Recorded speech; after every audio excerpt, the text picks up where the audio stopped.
नमस्कार, मैं शैलवी। स्वागत है आप सभी का आपकी आवाज़ हिंदी न्यूज़ में। वक्त है 10 मिनट में 10 खबरों का। होम आइसोलेशन के मरीजों की बेहतर निगरानी के लिए ट्रैकिंग कोविड ऐप लॉन्च। जानिए क्या सहूलियत। होम आइसोलेशन में रह रहे कोरोना मरीज की अच्छी तरह से देखभाल व उनकी बेहतर निगरानी के लिए मुख्यमंत्री नीतीश कुमार ने सोमवार को home isolation tracking covid app launch किया है। वीडियो कॉन्फ्रेंसिंग के माध्यम से ऐप लॉन्चिंग के दौरान मुख्यमंत्री ने कहा कि इससे होम आइसोलेशन के मरीज की देखभाल में सहूलियत होगी। ऐप लॉन्च होने के बाद उन्होंने प्रसन्नता जाहिर की। मुख्यमंत्री ने कहा कि कोरोना संक्रमित बड़ी संख्या में घर में रहकर आइसोलेट कर रहे हैं। इनके ऑक्सीजन के स्तर की निरंतर मॉनिटरिंग की जा सकती है, क्योंकि इस बार संक्रमण में मरीजों का ऑक्सीजन स्तर गिरने के कई मामले सामने आ रहे हैं। बिहार में कोरोना संक्रमण 5% से नीचे, 5,920 नए संक्रमित मिले। बिहार में कोरोना महामारी की जांच की संख्या सोमवार को 1.25 लाख के पार हो गई है। वहीं कोरोना संक्रमण दर 5% के नीचे आ गई है। राज्य में 5,920 नए कोरोना संक्रमित की पहचान की गई है। वहीं 24 घंटे में 1,25,382 सैंपल की कोरोना जांच की गई। राज्य में कोरोना संक्रमण दर 4.72% हो गया है। एक दिन पूर्व राज्य में कोरोना दर 5.73% था। इस प्रकार 24 घंटे में संक्रमण दर में 1.01% की कमी हो गई है। गंगा में मिली लाशों को लेकर हाईकोर्ट सख्त। बक्सर में मार्च से लेकर अभी तक मिले शवों का ब्यौरा मांगा। बक्सर में गंगा नदी में लाश मिलने के मामले में पटना हाईकोर्ट ने जवाब तलब किया है।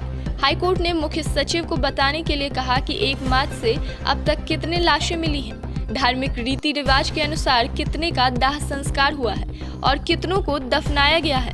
इस संबंध में मुख्य सचिव को 3 दिन के अंदर जवाब दाखिल करने को कहा गया है। वहीं मंगलवार को विशेषज्ञ कमेटी और कोर्ट मित्र की रिपोर्ट पर सुनवाई होगी। मुख्य न्यायाधीश न्यायमूर्ति संजय करोल और न्यायमूर्ति एस कुमार की खंडपीठ ने सोमवार को इस मामले पर सुनवाई की है। कोरोना के बाद ब्लैक फंगस का कहर। पटना के अस्पतालों में 50 से अधिक मरीज भर्ती। कोविड की दूसरी लहर के बाद अब ब्लैक फंगस यानी म्यूकोमॉर्कोसिस का कहर शुरू हो गया है। अकेले पटना में पीएमसीएच, आईजीआईएमएस, एम्स के निजी अस्पतालों में 50 से ज्यादा मरीज इस बीमारी से ग्रसित होकर भर्ती हुए हैं। कोविड के साथ डायबिटीज के मरीजों में ये जानलेवा साबित हो रहा है। आईजीआईएमएस में 20, एम्स में लगभग 16, पीएमसीएच में 7 के अलावे रूबन, पारस और बिग हॉस्पिटल में भी इस बीमारी के संक्रमित कई मरीज भर्ती हैं। पीएमसीएच के ईएनटी विभाग के अध्यक्ष डॉक्टर विनीत सिन्हा ने बताया कि ये विशेष प्रकार का फंगल इन्फेक्शन है जो व्यक्ति की प्रतिरोधक क्षमता कम होने पर होता है। पटना के प्राइवेट अस्पताल में कोरोना संक्रमित महिला से गैंगरेप का आरोप। बेटी ने फेसबुक पे डाला वीडियो। पटना के एक बड़े निजी अस्पताल में आईसीयू में कोरोना से जंग लड़ रही महिला के साथ गैंगरेप का आरोप लगा है। बताया जाता है कि अस्पताल में 3 से 5 कर्मियों ने ही महिला से रेप किया। पीड़ित महिला के बयान का वीडियो बनाकर बेटी ने फेसबुक पर डाला तो खलबली मच गई। पुलिस ने अभी वारदात की पुष्टि नहीं की है। पुलिस की ओर से सिर्फ इतना कहा गया कि जांच जारी है। अस्पताल प्रबंधन ने इस पूरे मामले को बेबुनियाद और झूठा बताया है। बिहार में कमजोर पड़ेगा ताउते। अगले कुछ घंटों में औरंगाबाद, गया समेत कुछ जिलों में तेज हवा और हल्की बारिश की आशंका है। महाराष्ट्र और मुंबई में कहर बरपा रहे ताउते चक्रवात बिहार में कमजोर पड़ जाएगा। मौसम विभाग का ऐसा मानना है कि विभाग के अनुसार चक्रवात के कारण 1 से 2 दिनों में तापमान में गिरावट मिलेगी। इसके साथ ही सोमवार की देर शाम औरंगाबाद, गया और रोहतास में 30 से 40 किलोमीटर की रफ्तार से हवाएं चलेंगी। कुछ जगहों पर बादल की गर्जना के साथ हल्की बारिश की भी उम्मीद है। उधर चक्रवाती तूफान ताउते के गुजरात की ओर बढ़ने के बीच सोमवार को मुंबई और उसके आसपास के इलाकों में बहुत तेज हवाएं और भारी बारिश हुई है। तूफान के सामने जो कुछ भी आया वो उसे अपनी चपेट में लेता गया। पबजी गेम खेलने के दौरान हुई दोस्ती, प्रेमी से शादी करने के लिए बिहार से यूपी तक जा पहुंची युवती। पबजी गेम खेलते खेलते युवक और युवती में दोस्ती हुई। युवक यूपी का था और युवती बिहार की। धीरे धीरे दोनों की दोस्ती प्यार में बदल गई। फोन पर ही दोनों एक दूसरे के साथ जीने मरने की कस्में खा ली। युवक और युवती एक दूसरे से शादी करना चाहते थे। एक दिन दोनों मिलने की ठानी तो युवती बिहार से यूपी के शामिल में प्रेमी के घर शादी करने पहुंच गई। युवती को घर पर देखकर प्रेमी के परिजन के होश उड़ गए। लड़की दूसरे धर्म की थी। शायद इसी वजह से लड़के ने घर वालों से शादी करने से इनकार कर दिया। इससे पहले लड़के के परिवार वाले ने मामले की जानकारी पुलिस को दी। पुलिस ने बिहार में लड़के के घर वालों से संपर्क किया।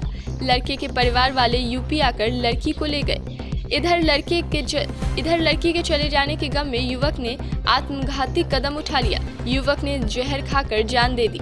परिजन युवक के शव को गमगीन माहौल में सुपुर्दे खाक कर दिया। लॉकडाउन में ई रिक्शा जब्त करने पर बवाल, ट्रैफिक थाने की जामेदार की पिटाई। लॉकडाउन के बावजूद शहर में कई ऑटो और ई रिक्शा का चोरी छुपे परिचालन हो रहा है। सोमवार को सिकंदरपुर मोड़ पर एक पुलिस के वरीय अधिकारी ने एक ई रिक्शा को जब्त किया। उसे थाने पर जवान की निगरानी में भेज दिया। इस पर बवाल हो गया। इसकी जानकारी पाकर ई रिक्शा चालक के मोहल्ले के कई युवक डंडा लेकर सिकंदरपुर पहुंचे। बिना कुछ पूछे मौके पर मौजूद ट्रैफिक थाने के जमादार गिरीश सिंह से भिड़ गए। इस दौरान अन्य पुलिसकर्मी मूक दर्शक बने रहे। गिरीश सिंह ने पुलिसिया रौब दिखाया तो युवक ने हमला कर दिया। उनकी पिटाई करने लगे। पश्चिम चंपारण। यूपी सरकार के चैनल निर्माण को रोका, मजिस्ट्रेट तैनात। जल संसाधन मंत्री संजय झा ने ट्वीट कर दी जानकारी। राज्य सरकार ने पश्चिम चंपारण के ठकराहा प्रखंड के हरपुर प्रखंड में गंडक नदी के चैनल निर्माण को रोक दिया है। उत्तर प्रदेश सरकार एनलाइटमेंट से हटकर इस चैनल का निर्माण चोरी चुपके कर रही है। हालांकि बिहार सरकार ने वहां न सिर्फ काम रोक दिया है बल्कि स्थल पर मजिस्ट्रेट की तैनाती भी कर दी है। जल संसाधन मंत्री संजय कुमार झा ने ट्वीट के माध्यम से जानकारी दी है कि विभाग ने इस काम को पहले ही रोक दिया था, लेकिन ठेकेदार रात में जाकर काम करते थे।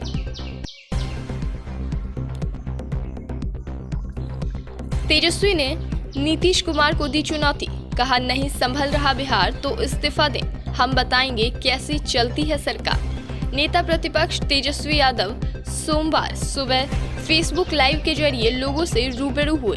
उन्होंने राज्य सरकार पर निशाना साधा, कहा कि हम जिम्मेदार विपक्ष की भूमिका बखूबी निभा रहे हैं। सरकारी आवास और पार्टी दफ्तर सहित आर्थिक मदद तक की पेशकश की है। उन्होंने कहा कि सत्ता पक्ष से जुड़े लोग लगातार नेता प्रतिपक्ष को खोज रहे थे और इससे साफ हो गया कि उनसे सत्ता नहीं संभल रही है। तेजस्वी ने कहा कि अगर बिहार नहीं संभल रहा तो हम लोगों को मौका दें, हम बताएंगे कि व्यवस्था कैसे संभाली जाती है।